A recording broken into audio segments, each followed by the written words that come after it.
Et c'est su- Ah, j'ai oublié de lancer l'enregistrement, vous allez entendre. Ok, pas de souci. Donc le journal officiel, c'est celui qui va vous permettre de faire la déclaration, enfin l'annonce de la création.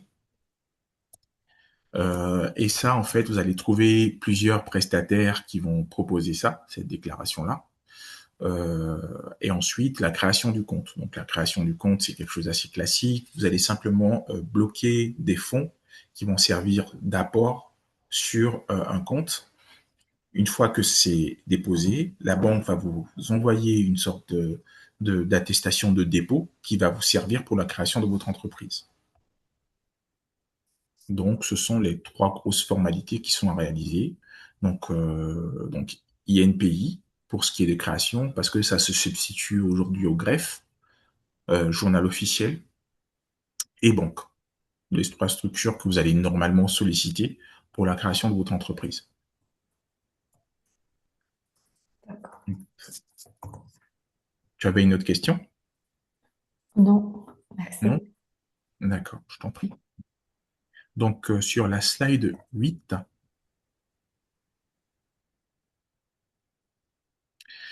voilà, sur la slide 8, en fait, je refais un peu un lien avec le, la, enfin, avec le programme d'accompagnement dans lequel justement vous êtes. Et ici, je vous rappelle un peu les principes du choix du statut. Donc, faut savoir que dans votre business plan aujourd'hui, ce qui va vous être demandé par le Pépite, c'est de justifier aussi un peu du choix du statut sur lequel vous allez vous orienter. Donc, c'est simple. Pour moi, il suffit simplement de décrire la situation dans laquelle vous êtes. Donc, comme on a dit tout à l'heure, j'entreprends seul, j'entreprends à plusieurs. Donc ça permet déjà d'orienter un peu le type de statut vers lequel vous souhaitez aller. Donc, vous présentez le statut dans lequel vous êtes. On a dit pour Samuel, les potentiels statuts sont l'entreprise individuelle ou encore la micro-entreprise. Puisqu'il entreprend en solo, ce sont les deux pistes qu'il doit privilégier pour justement alimenter son business plan. On a dit pour Think Think les deux statuts qui sont intéressants puisqu'ils entreprennent à plusieurs, c'est soit la SAS, soit la SARL. Mais sachant justement qu'ils sont sur un secteur qui est plutôt à fort potentiel, le statut le plus adapté restera la SAS. Donc, Think Think, la seule possibilité pour vous, avec le projet que tu m'as présenté, c'est de vous diriger vers un statut type SAS dans votre business plan. Il sera plus souple parce que vous êtes trois et vous permettra d'avoir un pack d'associés pour pouvoir entreprendre dans les meilleures conditions. Donc, une fois que vous avez ces statuts choisis, bah, ça vous permet de justifier par rapport à votre situation du type de statut que vous avez finalement choisi pour lancer votre entreprise. Euh, donc, ça vous permet aussi, du coup, comme c'est indiqué dans la formation, euh, de pouvoir vous orienter sur le statut le plus adapté et donc d'aller sur une possibilité d'écriture pour ceux qui ont un statut plus élaboré, ou encore d'aller jeter un coup d'œil sur les formalités de création pour, par exemple, pour Samuel, qui est en micro-entreprise sur le compte, justement, de l'URSSAF.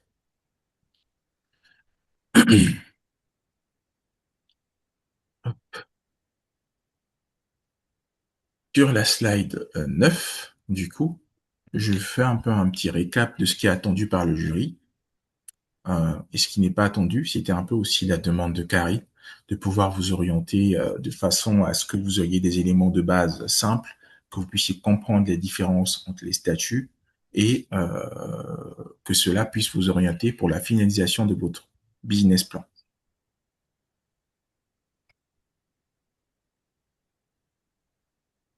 Ok. Voilà. Donc, ce qui est attendu, je le reprends sur la finalisation du business plan, c'est la cohérence entre le porteur de projet et le statut, ce qu'on a déjà abordé.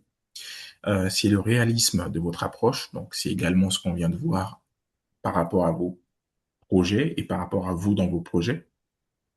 Donc la capacité à anticiper, je pense que ça ne s'est pas forcément appliqué parce que vous avez deux projets bien distincts et par rapport justement au secteur dans lequel vous allez, on arrive à voir assez simplement les statuts sur lesquels vous allez vous orienter. Après, j'ai pas poussé sur la fiscalité parce que du coup, je pense qu'aujourd'hui, vous n'en êtes pas encore à cette étape.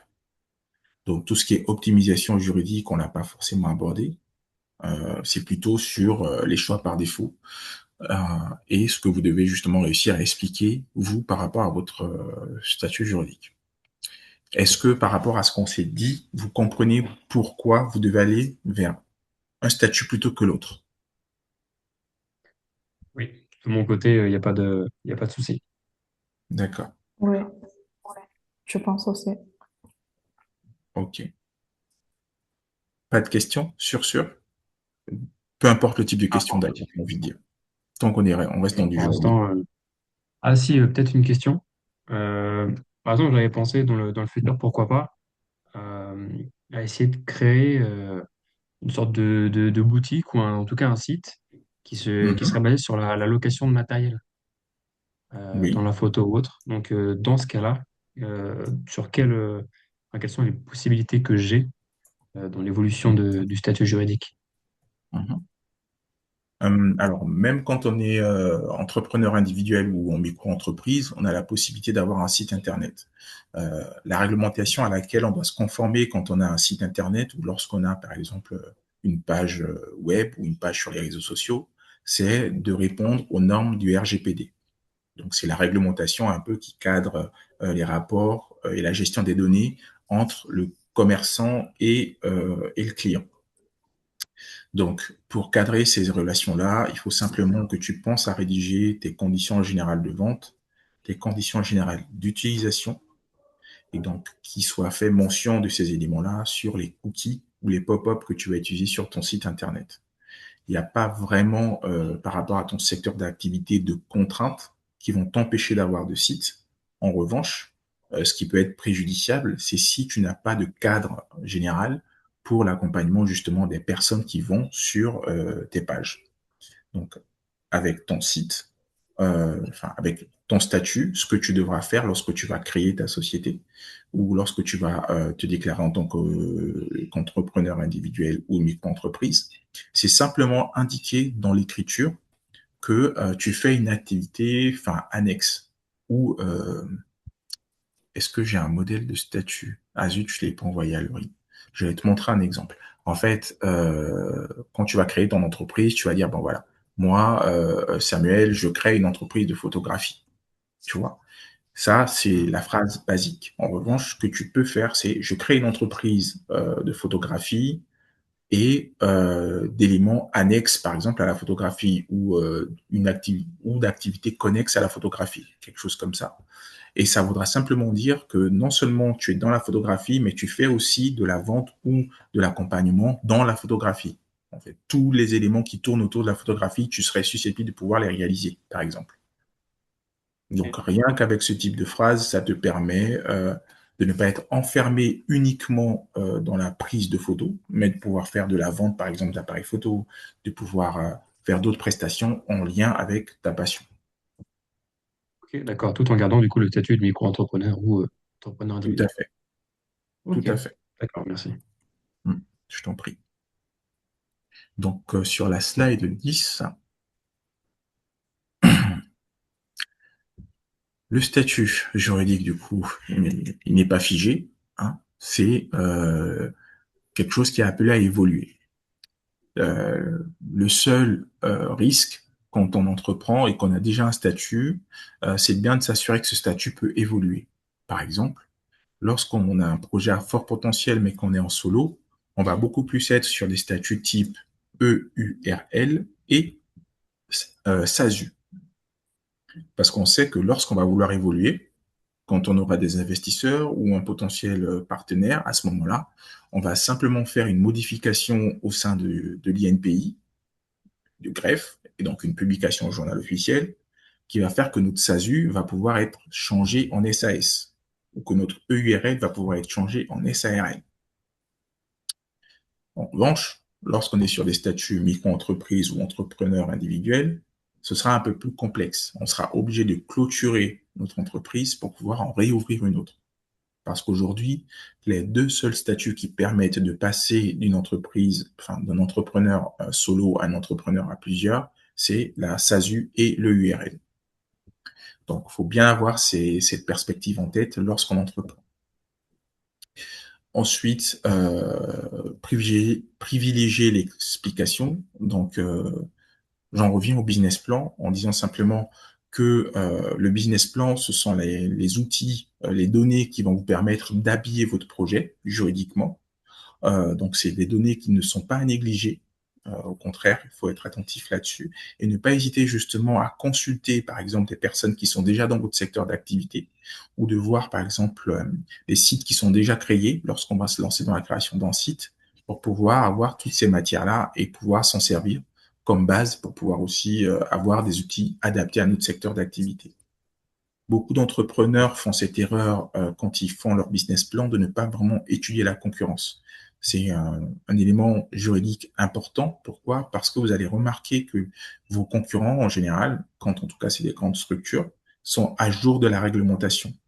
Et quand eux, ils sont déjà à jour de la réglementation, en vous appuyant justement dans votre étude de marché sur ce que eux ont pu produire, systématiquement, vous allez vous mettre aussi dans la règle. Il faut toujours prendre un échantillon entre 5 et 10 entreprises qui correspondent à notre secteur d'activité, au lieu de se baser sur une enveloppe de 1 à 4 entreprises. Pour moi, c'est pas assez intéressant de rester sur ces quatre comparatifs. Il faut vraiment aller au-dessus pour avoir une idée générale sur la réglementation dans laquelle de notre secteur d'activité. Pardon, est-ce que vous pouvez développer un peu plus sur les études de notre concurrence, par exemple Oui. 5 et 10 l'entreprise, et donc je dois étudier leur statut juridique? Alors oui, vous avez la possibilité d'étudier les statuts juridiques des personnes qui sont dans votre secteur d'activité. Aujourd'hui, c'est accessible. C'est accessible dans Infogreffe. Vous avez les statuts des différentes entreprises. Vous pouvez aller sur leur site également pour regarder quelles réglementations ils ont mis. Et ça, c'est important parce qu'en fait, quand on va regarder, par exemple, les différents statuts des enfin, des entreprises qui sont dans notre secteur d'activité, ça va aussi nous permettre d'avoir une réflexion sur le nôtre. Donc, par exemple, sur la rémunération, sur le partage du capital, par exemple, et comment est-ce que eux ont réussi à se protéger, donc protéger leur patrimoine personnel en le distinguant justement du patrimoine de l'entreprise. C'est des éléments qu'on va pouvoir retrouver dans les statuts, par exemple. Donc, vous qui entreprenez à plusieurs, c'est pertinent de pouvoir le faire. Ensuite, vous avez les sites internet de vos concurrents que vous pouvez aussi aller étudier. C'est intéressant. Pourquoi? Parce que ils vont vous permettre de trouver des petites astuces au niveau des paiements. Par exemple, je prends un cas typique. Euh, Aujourd'hui, quand on entreprend, c'est devenu un peu plus compliqué de faire des devis. Avant, comment ça se passait? Quand je dis avant, bon, je parle d'une dizaine d'années, hein.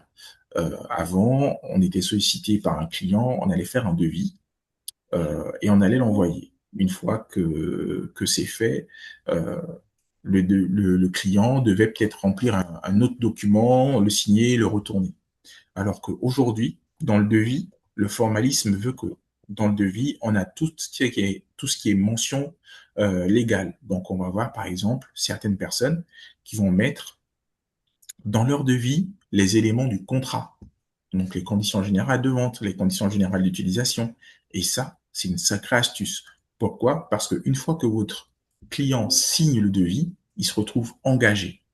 Et en fonction justement des éléments d'écriture que vous mettez au dos de votre devis ou sur votre devis, il peut vous devoir une somme sans même avoir réalisé l'entièreté de la mission.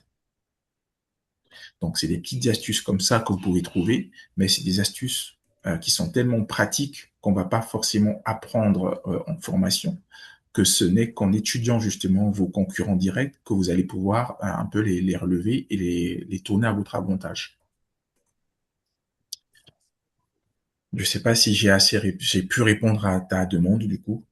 Oui, Et du coup, j'ai une autre question, c'est par Oui. rapport, je pense que c'était le début, vous allez parler que est-ce qu'on doit projeter l'évolution de notre l'entreprise, je sais pas dans combien de temps? Est-ce qu'on doit Mhm. mentionner ça dans le business plan ou pas? Alors oui, dans le business plan, vous devez le mentionner. Et bah, par exemple, comme je disais, je pense qu'un projet comme le vôtre, il peut s'inscrire dans la French Tech. Donc là, quand vous allez faire une demande justement de dossier pour la French Tech, on va vous demander une projection sur 3 à 6 ans. Parce que le financement qui va vous être attribué doit justifier justement le fort impact de votre projet et donc comment dire, la progression financière aussi que vous allez pouvoir avoir. Et cette projection, bien sûr, ça reste hypothétique, c'est vrai, mais ça vous permettra de savoir dans combien de temps vous allez pouvoir être au-delà d'un chiffre d'affaires assez intéressant. Tu vois. Donc, se projeter, c'est intéressant quand on entreprend et quand on est dans un secteur d'activité dit innovant. Mais comment je peux savoir que, par exemple, dans 3 ans, l'entreprise Mhm. peut attendre à tel chiffre d'affaires? Mhm. Alors, comme je disais, c'est hypothétique. Donc, ce qu'on va faire, on va par exemple étudier la concurrence. On va voir que la concurrence vend le même produit que nous à 200 euros. Donc, comme moi, j'arrive dans le marché, je vais casser un peu le marché. Ce que je vais faire un produit à 170 euros. Donc, Mhm. déjà, je fais ce tarif-là. Donc, on est en dessous des seuils du marché à 170 euros. Et je vais me dire qu'à partir de janvier 2026, je vends deux de ces produits. Tu vois? Ouais. J'estime que en janvier, je pourrais vendre deux de ces produits. En février, je pourrais en vendre trois, ainsi de suite. Et donc, c'est justement ces éléments hypothétiques qui vont te permettre de faire ta projection. Ok. Hmm.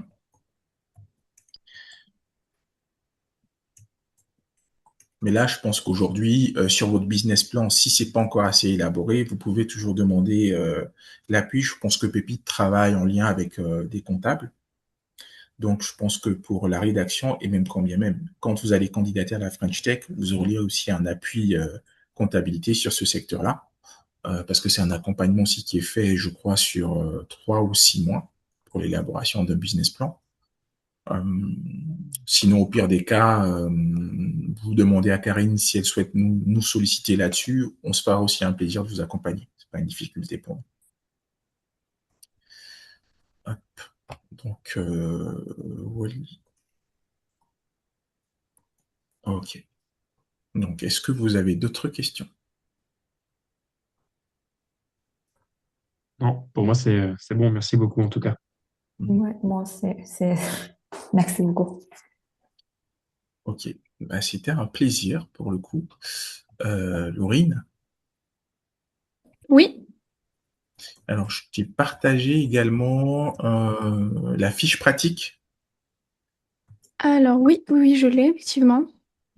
Donc la fiche pratique, bon, je l'ai fait pour les participants. Ok, Par rapport justement en répondant un peu au cahier des charges qui souhaitait que ça soit assez synthétique et qui permette justement aussi aux porteurs de projets de pouvoir aller sur un choix rapide de leur ok. statut. Donc je te laisserai justement diffuser. Oui, il n'y a pas de souci, aucun problème. Ok. Mais écoutez, merci à tous pour ce moment. Donc je vous souhaite une bonne soirée et à très vite peut-être. Bonne Merci soirée à vous beaucoup. aussi. Merci, Passez une bonne bonne soirée aussi. soirée. Merci. Bonne soirée, au revoir. Au revoir. Bonne soirée.